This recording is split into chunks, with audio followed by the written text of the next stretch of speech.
याज्ञवल्क्य और गार्गी संवाद। एक समय प्रसिद्ध विदेह राजा जनक ने एक बड़ा यज्ञ किया।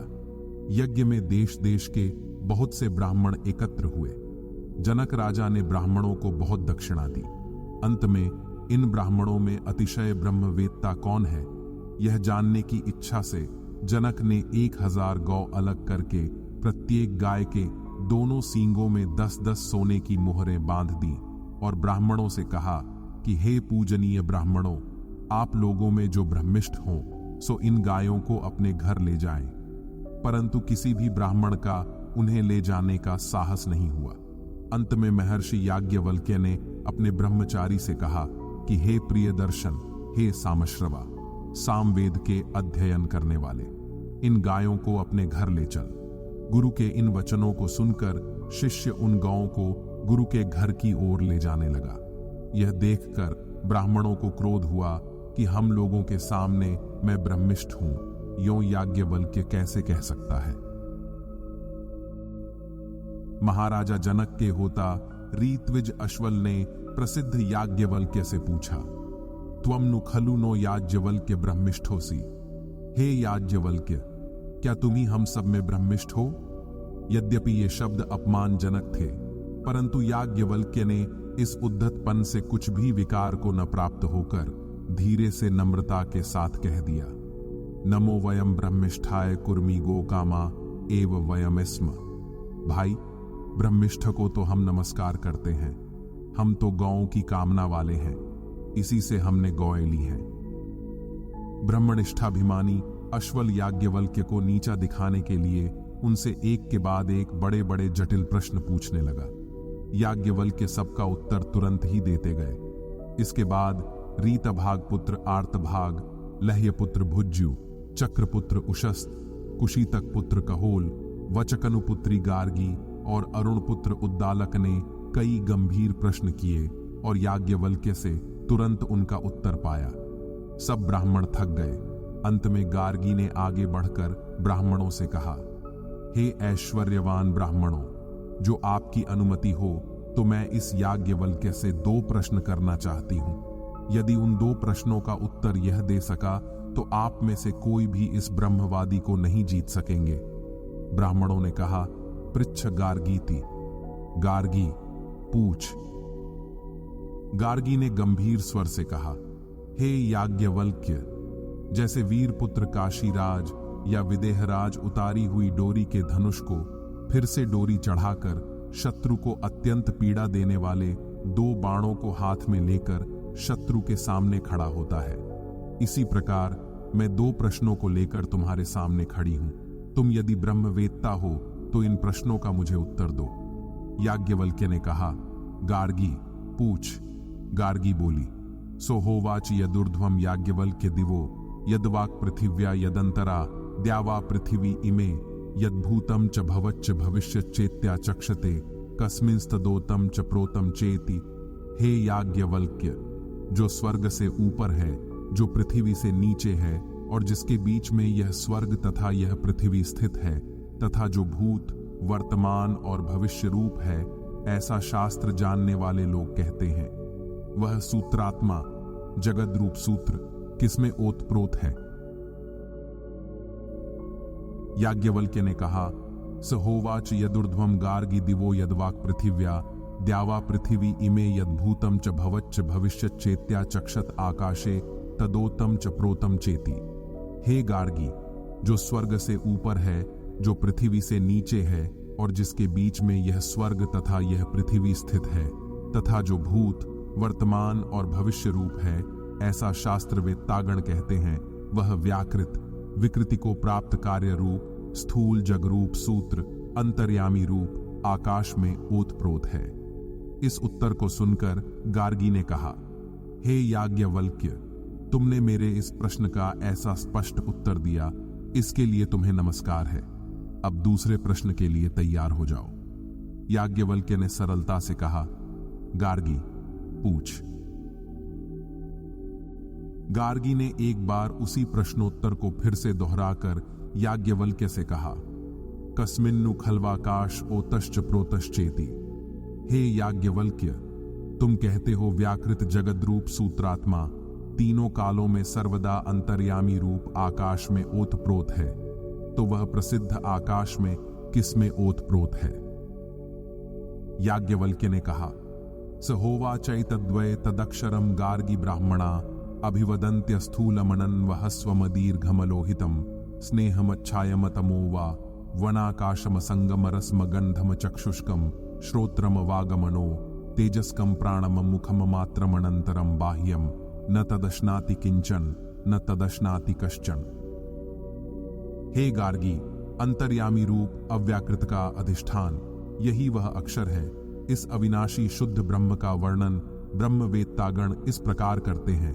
यह स्थूल से भिन्न, सूक्ष्म से भिन्न, हस्व से भिन्न, दीर्घ से भिन्न, लोहित से भिन्न, स्नेह से, चिकनाहट से भिन्न, प्रकाश से भिन्न, अंधकार से भिन्न, वायु से भिन्न, आकाश से भिन्न, संगरहित, रसरहित, गंधरहित, चक्षुरहित, श्रोत्ररहित, वाणी रहित, मन रहित, तेज रहित, प्राण रहित, मुख रहित, प्रमाण रहित, छिद्र रहित और देश, काल, वस्तु आदि परिच्छेद से रहित, सर्वव्यापी अपरिच्छिन्न है।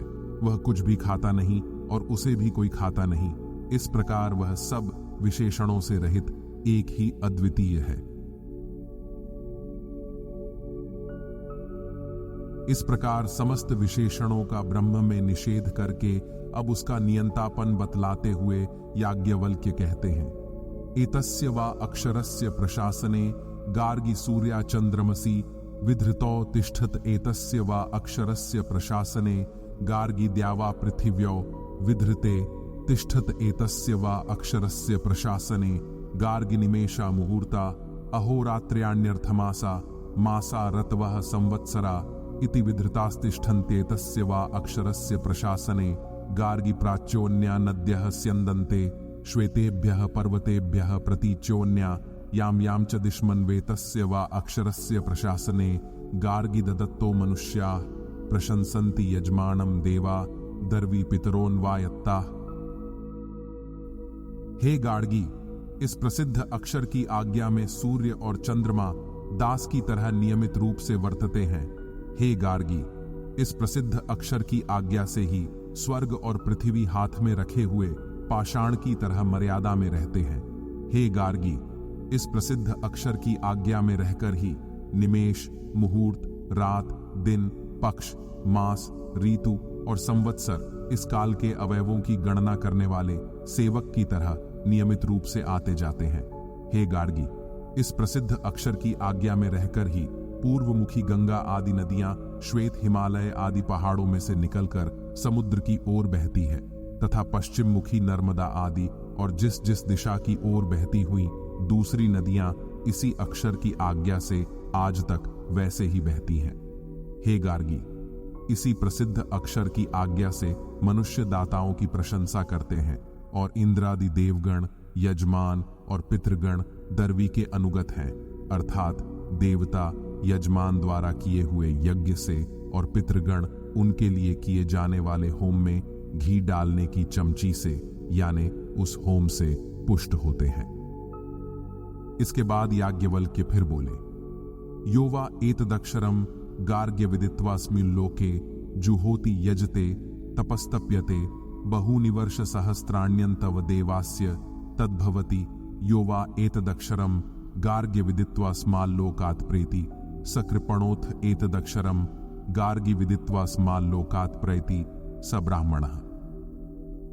हे गार्गी, इस अक्षर को जाने बिना ही कोई पुरुष इस लोक में हजारों वर्षों तक देवताओं को उद्देश्य करके हवन करते हैं, कोई देवताओं का पूजन करते हैं, कोई व्रतादि तप करते हैं, तो भी उसका फल तो अंत वाला ही मिलता है।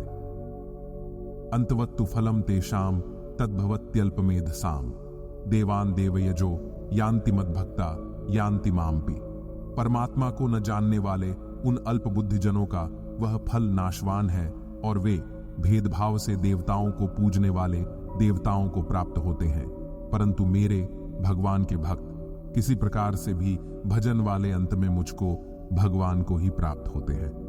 हे गार्गी, जो पुरुष इस अक्षर को नहीं जानकर भगवत प्राप्ति हुए बिना इस लोक से मृत्यु को प्राप्त होता है, वह बेचारा कृपण, दीन, दया के योग्य है। और हे गार्गी, जो इस अक्षर को जानकर इस लोक में मरण को प्राप्त होता है, वह ब्राह्मण, ब्रह्मविद, मुक्त है।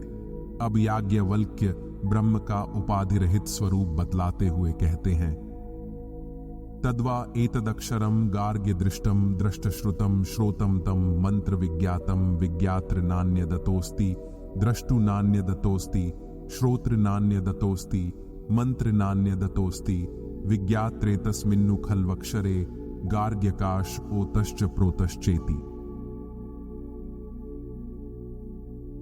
हे गार्गी, यह प्रसिद्ध अक्षर किसी को दिखा नहीं है, क्योंकि यही दृष्टा है। किसी ने इसकी आवाज कानों से नहीं सुनी, क्योंकि यही श्रोता है। कोई इसे मन से विचार नहीं सका, क्योंकि यही मनता है। कोई इसे बुद्धि से नहीं जान सका, क्योंकि यही विज्ञाता जानने वाला है।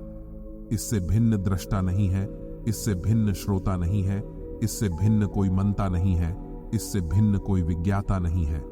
हे गार्गी, वह अध्याकृत आकाश इसी प्रसिद्ध अक्षर अविनाशी ब्रह्म में ही ओतप्रोत है।